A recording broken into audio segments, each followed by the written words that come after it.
ამ ვიდეოს არ ჩავწერდი საერთოდ და შეიძლება დამივიწყებოდა კიდევაც ის ამბავი, რაც 1-2 კვირის წინ გადამხვდა თავს. უბრალოდ ეს ყველაფერი ესე გაამძაფრა და აკუმულირება მოახდინა ერთმა წერილმა, რომელიც რამოდენიმე საათის წინ მომივიდა Amazon-დან. უბრალოდ ქუჩაში ვიყავი და იმ წუთას რომ ჩამეწერა ეს ვიდეო, სახე მექნებოდა რაღაცა ისეთი გაცოფებული და განციფრებული, ახლა მოგიყვებით ყველაფერს რა შეასაქმე, მანამდე კი ეკრანზე განახებთ აი ამ წერილს, რომელიც Amazon-დან მომივიდა. რაღაცეები მქონდა ნაყიდი Amazon-ზე და ერთ-ერთმა რაღაცამ, ანუ ერთ-ერთმა ნივთმა დააგვიანა გზაში, ანუ მისვლა დააგვიანა ჩვენ გადამზიდავ კომპანიამდე, რომელიც შემდეგ უკვე აქეთ აგზავნეს. ნუ ამას არ აქვს ასეთი მნიშვნელობა. და მოდის ესეთი წერილი. დიდი ბოდიშიო რომ ვაგვიანებთო ადგილზე მიტანასო და აი ამ მთელი ესე ვთქვათ ორდერის shipping-ის ფასო გიბრუნებთ უკან. ნუ დიდი თანხა არ არის, რა თქმა უნდა, ახლა shipping-ის ფასი 10 თუ 14 დოლარი იყო. მაგას არც არსებით მნიშვნელობას არ ვანიჭებ. 10 დოლარი არც გამომდიდრებს, არც გამაღატაკებს და ასე შემდეგ. საქმე საერთოდ სხვა რამეშია და ნერვები მომიშალა, იმიტომ რომ როდემდე უნდა იყოს ესეთი სიტუაცია საქართველოში, როგორც ეხლა არის და რატომ არ შეიძლება რომ აი აქაურმა მაღაზიებმა იცხოვრონ აი ესე, როგორც თქვათ Amazon-ი ცხოვრობს და როგორც მუშაობს და რანაირად იცავს საერთოდ მომხმარებლის ინტერესებს. ეს აკუმულირება მოხდა ზუსტად იმის გამო, რომ 1 კვირის წინ თუ კვირანახევრის წინ გადამხდა თავს ესეთი რამე, როგორც იცით, საერთოდ საქართველოში არაფერს არ ყიდულობ. მე და ვცდილობ საერთოდ არ ვიყიდო არაფერი, თუ ძალიან აი ესე მიჭერილი არ მაქვს დროში და ზუსტად ერთ-ერთი შემთხვევაც იყო ესეთი. კლავიატურა გამიფუჭდა უბრალოდ. ხო, სახელს აი ეხლა აი მაღაზიის სახელს და რავი, მარკეტია თუ რაც ქვია, მნიშვნელობა არ აქვს. არ ვასახელებ, მაგრამ წინასწარ გეუბნებით. ყოველი შემდეგი ესეთი ფაქტი იქნება გადაღებული ვიდეო. გადავიგებ ნებისმიერ აი ესეთ მსგავს ფაქტზე ვიდეოს და დავასახელებ ყველა მაღაზიას.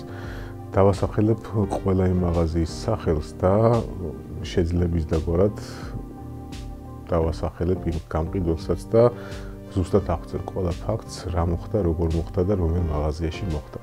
ასე რომ არ ვიცი, მაღაზიების, მარკეტების ფლობელებს წინასწარ გავთქმევთ. მსგავს შემთხვევაში ყოველთვის გავაკეთებ ვიდეოს და დავდებ ჩემ YouTube არხზე. არ აქვს მნიშვნელობა ჩემთვის 10 კაცი ნახავს, 5, 100, 1000 თუ 100,000. ყოველ შემთხვევაში მე შევეცდები რომ ყველას გავაგებინო აი ეს ყველაფერი და ბოლოს და ბოლოს არ ვიცი, როდემდე უნდა იყოს საქართველოში აი ესეთი ჩამორჩენილი და გამოქვაბულური მომსახურება და როდემდე უნდა გიყურებდნენ გამყიდველები იპოთეკას სახით. მოკლედ, წავედი და კლავიატურა ვიყიდე. დიდი არაფერი, 30 ლარი მივეცი კლავიატურაში, ძალიან უბრალო კლავიატურა იყო, Bluetooth-იანი რაღაცა, მარტივი, აი 30 ლარად რა ვიცი, რა უნდა მოხსნოდა. იმიტომ რომ უბრალოდ მეჩქარებოდა ვერ მუშაობდი ფიზიკურად. პასოებია გაფუჭებული, არ ეჭირება. უნდა დაფერთხო და რაღაცები უნდა გავუკეთო, რომ დაეჭიროს. ხო და ნუ აი ამ სიჩქარეში წავედი ხალხო, ნუ ვიყიდე ეს კლავიატურა. მოვედი სახლში. ნუ ამ საცობები და რაღაცა, მოვედი სახლში როგორც იქნა, მიხარია რომ რაღაცას გავაგრძელებ მუშაობას, ჩავთე და არ მუშაობს. გამოვიგე ელემენტი. ავიგე ჩემი რაღაც აკუმულატორი ელემენტები, გამოვაძრე, დავაყენე. აინთო ისევ ჩაქრა. საერთოდ Bluetooth-იც ვერ ხედავდა კომპიუტერს. ჩავედი მაღაზიაში, ვიყიდე კიდე რაღაცა ახალი ელემენტები, დავაყენე, აინთო ჩაქრა ისევ. მოკლედ არ მუშაობს კლავიატურა. იმდენი ხანი ვეწვალე და ვეცადე, რომ რამენაირად ამემუშავებინა, იმდენად მეჩქარებოდა რაღაცის გაკეთება. ეს ყველაფერი ჩავატარე, სანამ მოვასწარე ნერვების მოშლაც და დავrწმუნდი, რომ კლავიატურა არ მუშაობდა. გადავწყვიტე მეორე დღეს მივსულიყავი აი მაღაზიაში და ჩამებარებინა. ეხლა სცენა იქაური.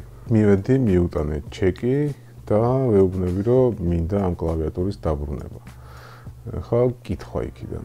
რატომ აბრუნებთ ნივთს. პასუხი არ მუშაობს.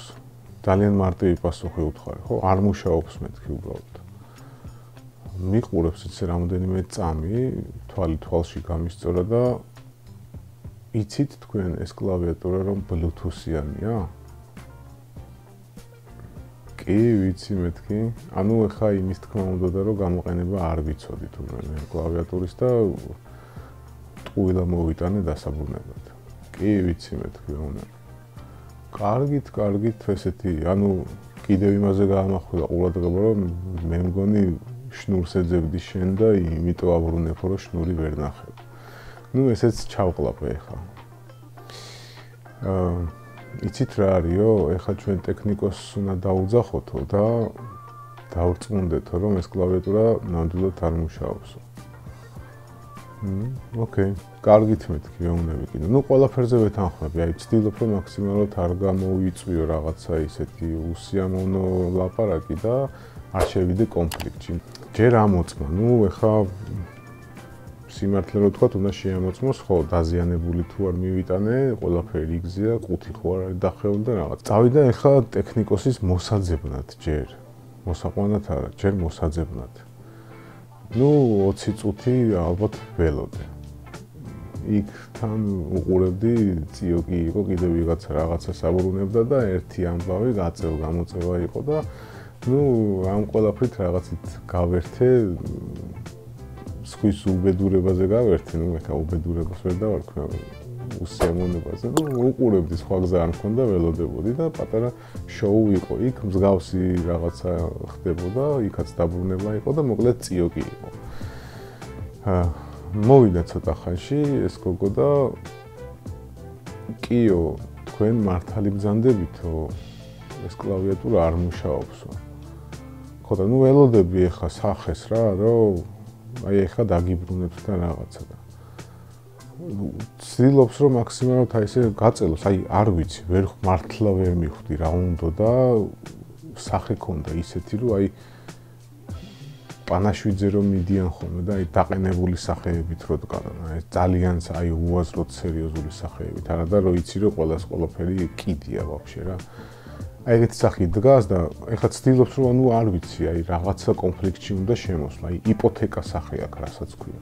როგორც იქნა, ჩეკი მომცა და ეხლა წადიო იქითო, რო თქვა საწადი და როგორ წადი, მიხვდებით დაახლოებით სად ვიყავი. ამიტომ გამაგზავნა სადღაც და წავედი ჩეკით დასაბრუნებლად. არ მახსოვს, მაგრამ ალბათ ერთი 40 წუთზე მეტი დამჭირდა აი ამ ყველაფერში.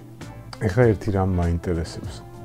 როდემდე უნდა ხდებოდეს მსგავსი რაღაცეები, როდემდე უნდა იქნებოდეს პრობლემები, როდესაც ჯერ ერთი საერთოდ ყველა ცივილიზებულ და განვითარებად ქვეყნებში წესია, რომ საქონლის ნებისმიერი პროდუქტის დაბრუნება შეგიძლია. კანონით არის ყველგან რეგულირებული შენი კონსტიტუციური უფლება. ეგ ერთი, მეორეც აი ესეთი ძღლის სახით როდემდე უნდა გიყურებდეს კონსულტანტი ან გამყიდველი ან არ ვიცი. აი რაღაცა ვალი რო გაქვს. იმის მაგივრად რომ ტიპი ცდილობდეს მოდიხარ ფულს ხარჯავ და ცდილობდეს რაღაცაზე წაგახალისოს მეტი ფული დაგახარჯინოს, არ ვიცი, თავგზა აგიბნიოს და გაგიცინოს. აი ამის მაგივრად სახიდან ჩამოსდით ფეკალური მასები, მოკლედ რო ვთქვათ ესე, არ ვიცი. როდემდე? აი ეს ამ წერილს რაც შეეხება Amazon-ის.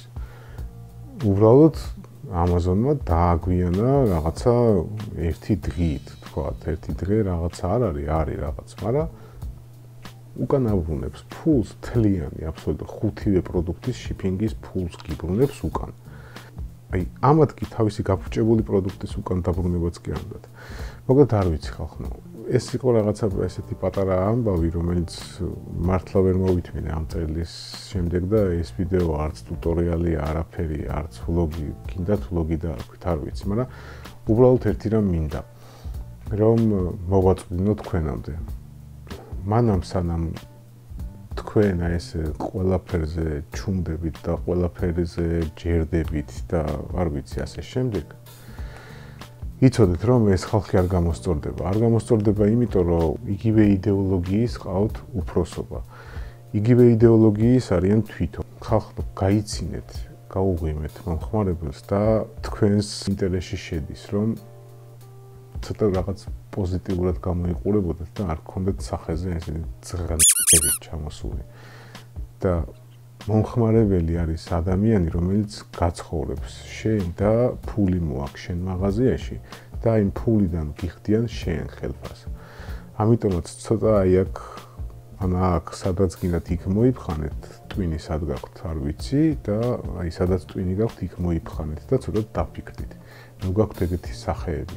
ცოტა გაიგინეთ ელემენტარულად და შედით მომხმარებლის მდგომარეობაში და როდესაც თქვენ რაღაც ნაგავს ყიდით და იმის უკან დაბრუნებაც არ გინდათ. არ ვიცი, მოკლედ. მე შევეცდები ყველა მსგავსი ფაქტის შესახებ ვიდეო გადავიღო და დავასახელო კიდევაც ის მაღაზია, რომელმაც გააკეთა ეს და აღარაფრის აღარ შემწხვება, არც მომერიდება და საერთოდ. ამ ფაქტს უბრალოდ ყვები, იმიტომ რომ ნამდვილად ესე ძალიან ახლო პერიოდში გადამხდა და აი Amazon-ის წერილმაც გაამძაფრა ეს ყველაფერი, მოახდინა აკუმულირება და იმიტომაც წერა ამ ვიდეოს.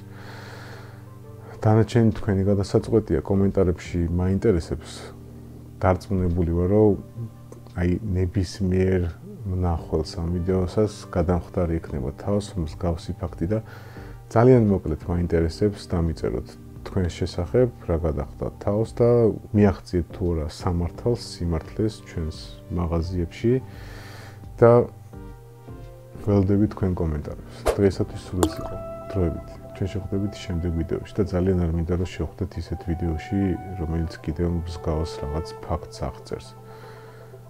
კიდევ ერთი როდემდე უნდა იყოს გამოკრული, გაყიდულ საქონელს უკან არ დავიბრუნებთ, ან ავეჯის მაღაზიაში სადაც დივანზე ნუ დაჯდებით, კრესლოზე ნუ დაჯდებით, აბა როგორ უნდა იყიდო, როგორ უნდა გასიჭო, არ ვიცი. დროებით, კარგად.